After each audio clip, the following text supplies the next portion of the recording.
द्विपक्षीय संबंधों के लिहाज से दोनों ही देशों के साथ भारत के रिश्ते बेहद अहम हैं। ये तस्वीरें इस वक्त हम अपनी टेलीविजन स्क्रीन में देख रहे हैं प्रधानमंत्री के रवाना होने की। फ्रांस की यात्रा के लिए रवाना हो रहे हैं। प्रधानमंत्री की ये यात्रा काफी महत्वपूर्ण मानी जा रही है। दोनों देशों से विभिन्न क्षेत्रों में जो बेहतर सहयोग की उम्मीद और अपेक्षा हम यहां पर करते हैं, तो रक्षा, व्यापार और सामरिक भागीदारी पर केंद्रित होगा फ्रांस का ये दौरा।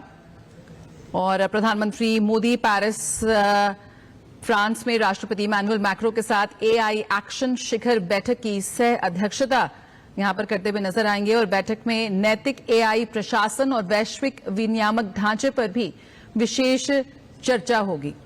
तो तमाम चीजें हैं जो एजेंडा में हैं, तमाम महत्वपूर्ण मुद्दे हैं। बात हो रक्षा सहयोग की, बात हो आर्थिक संबंधों को और मजबूत करने की, प्रगाढ़ता बढ़ाने की, तो इन सभी चीजों पर ध्यान केंद्रित होगा प्रधानमंत्री की इस अहम यात्रा पर।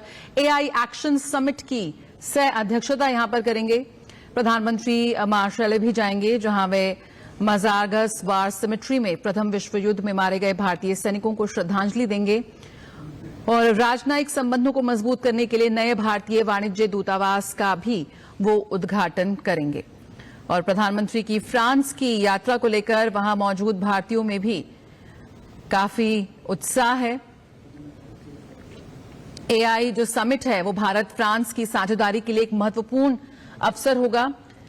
एआई समिट से भारत और फ्रांस दोनों को ही बड़े लाभ हो सकते हैं। और वैश्विक स्तर पर जिस तरह से एआई विकास में भारत और फ्रांस की भूमिका को लेकर भी लगातार बातचीत हो रही है, उस लिहाज से भी भारत की भागीदारी, भारत की मौजूदगी बेहद अहम हो जाती है।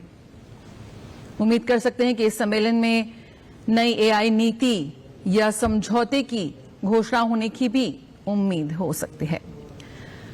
तो वहीं भारत और फ्रांस एआई तकनीक से जुड़े कई और क्षेत्रों में भी सहयोग विकसित करने पर महत्वपूर्ण चर्चा कर सकता है। भारत और फ्रांस संयुक्त रूप से कोई एआई इनोवेशन सेंटर स्थापित कर सकता है, या एआई के क्षेत्र में भारत फ्रांस सहयोग के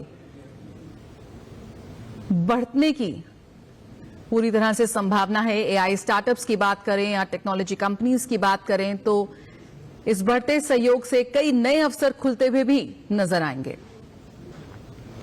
एआई का इस वक्त बढ़ता प्रभाव है। ऐसे में दोनों देश किस तरह से वैश्विक एआई गवर्नेंस नीति को लेकर बातचीत करते हैं, चर्चा करते हैं, इसी पे सभी की नजर होगी।